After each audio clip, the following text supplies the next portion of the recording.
మాది విజయనగరం జిల్లా వంగర మండలం రాజుగొమ్మ నుంచి వచ్చాం. ఇంతకు ముందు నేను చేసే బళ్ళు కొంచెం చూసాము, నచ్చాయి. అది చూసి ఇక్కడికి వచ్చాం. వాటి నుంచి బండి తయారు చేస్తాను. మేము ఊహించే దీనికంటే బాగా వస్తుంది.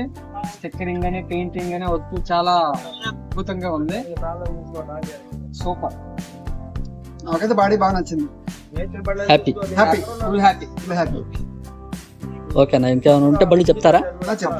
తప్పకుండా. ఓకే అన్న, థ్యాంక్స్ అన్న.